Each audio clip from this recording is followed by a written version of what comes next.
Hi అండి. Welcome to మా ఇంటి వంటలు. మా ఇంటి వంటల్లో ఈరోజు చాలా టేస్టీగా నోట్లో వేసుకుంటే అలా కరిగిపోయే స్వీట్ రెసిపీ చూపిస్తాను. అన్ని ఇంట్లో ఉన్న వాటితోని చాలా సింపుల్‌గా ప్రిపేర్ చేసుకోవచ్చండి. ఎవరైనా ఇంటికొచ్చినప్పుడు కానీ, పిల్లలు స్వీట్ అడిగినప్పుడు కానీ, చాలా తక్కువ టైంలో ప్రిపేర్ చేసి పెట్టొచ్చు. ఈ స్వీట్ కోసం ఒక గిన్నెలోకి ముప్పావు కప్పు వరకు బొంబాయి రవ్వ తీసుకోండి. దీన్ని ఉప్మా రవ్వ లేదా సూజీ రవ్వ అని కూడా అంటారు. నేనైతే ముప్పావు కప్పు తీసుకున్నాను. మీకు కావాల్సిన క్వాంటిటీలో తీసుకోండి.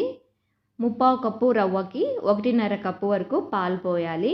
మీరు 1 కప్పు రవ్వ తీసుకుంటే 2 కప్పుల వరకు పాలు పోసుకోవాలండి. కాచి చల్లార్చిన పాలు తీసుకోవాలి. ఈ రవ్వ పాలలో బాగా కలిసేటట్టుగా కలిపేసుకొని క్యాప్ పెట్టుకొని ఒక జస్ట్ 10 మినిట్స్ పాటు పక్కన పెట్టేసుకోండి.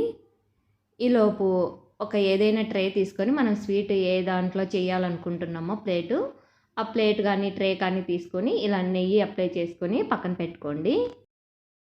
నేనైతే ఇక్కడ పైన గార్నిష్ లాగా కనిపించడానికి సన్నగా కట్ చేసుకున్న బాదం పప్పు, జీడిపప్పు ఇలా వేసుకున్నాను. మీకు ఇష్టమైతే వేసుకోండి, లేదంటే స్కిప్ చేసేయండి. ఈలోపు 10 మినిట్స్ తర్వాత చూస్తే చూడండి, రవ్వ పాలను అబ్జర్వ్ చేసుకొని ఇలా కొంచెం తిక్కుగా తయారై ఉంటుంది. ఈ రవ్వని పక్కన పెట్టుకొని ఇప్పుడు స్టవ్ వెలిగించుకొని ఒక కడాయి పెట్టుకోండి. అందులోకి ఒక 1/2 కప్పు వరకు నెయ్యి వేసుకోవాలి. నెయ్యితో చేసుకుంటేనే స్వీట్ టేస్ట్ అనేది చాలా బాగుంటుందండి. నెయ్యి అంతా పూర్తిగా కరిగిపోయాక ఇందులోకి ఒక 1/2 కప్పు వరకు షుగర్ వేసుకోవాలి. మీరు స్వీట్ కొంచెం ఎక్కువ తినే వాళ్ళైతే 3/4 కప్పు వరకు వేసుకోండి. ఇంకా ఎక్స్ట్రా మనకి వాటర్ ఏం యాడ్ చేయాల్సిన అవసరం లేదండి. ఈ నెయ్యిలోనే మనకి షుగర్ అంతా కరిగిపోయి క్యారమెల్ లాగా తయారవుతుంది, కలర్ చేంజ్ అవుతుంది. అలా వచ్చే వరకు కంటిన్యూస్గా కలుపుకుంటూనే ఉండండి, లేదంటే మనకి కలర్ ఎక్కువ చేంజ్ అయిపోయి చేదు వస్తుందన్నమాట స్వీటు. సింప్లం పెట్టుకొని ఇలా బాగా కంటిన్యూస్గా కలుపుకుంటూ ఉంటే చూసారు కదా, కలర్ కూడా చేంజ్ అయింది. ఇలా కలర్ చేంజ్ అయినప్పుడు స్టవ్ని సిమ్ ఫ్లేమ్లోకి అడ్జస్ట్ చేసుకొని ముందుగా కలిపి పెట్టుకున్న రవ్వ పాలు మిక్సర్ ఉంది కదా, ఆ మిక్సర్ని ఇందులోకి వేసేసుకొని సిమ్ ఫ్లేమ్లోనే బాగా కలుపుకుంటూ ఉండాలి. ఈ క్యారమిల్ రవ్వలో కలిసిపోయి మనకి గట్టిగా తయారవుతుంది. అలాగే మంచి కలర్ కూడా వస్తుందండి ఈ స్వీట్కి. మరి కలరు ఎక్కువ చేంజ్ అయ్యే వరకు ఉంచారనుకోండి, స్వీటు చేదొచ్చేస్తుంది. ఇలా కలుపుకుంటూ ఉంటే కొద్దిసేపటికే, చాలా తక్కువ టైంకే ఇది గట్టిపడుతూ ఉంటుంది. చూసారు కదా, ఈ స్ట్రక్చర్ వస్తుందన్నమాట. మనం చేత్తో ఇలా ఉండలాగా చేస్తే కూడా ఉండలాగా వచ్చేస్తుంది. అలా వచ్చే వరకు కలుపుకుంటూనే ఉండాలి.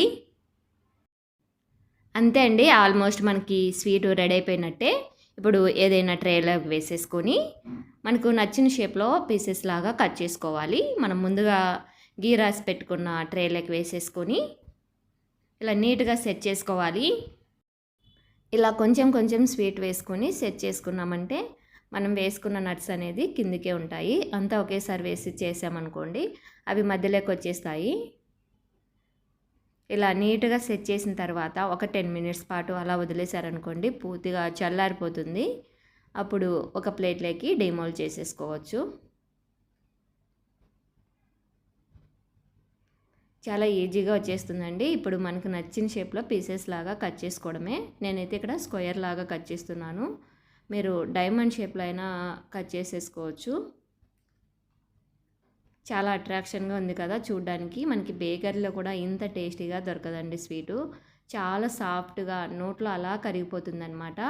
మీరు కూడా ఖచ్చితంగా ట్రై చేసి చూడండి, ఎలా వచ్చిందో మీ ఫీడ్బ్యాక్ని నాకు కామెంట్లో మర్చిపోకుండా చెప్పండి. రెసిపీ నచ్చినట్లయితే లైక్ చేయండి, షేర్ చేయండి. ఫర్దర్ వీడియోస్ కోసం మన ఛానల్ని సబ్స్క్రైబ్ చేసుకోండి. Thanks for watching.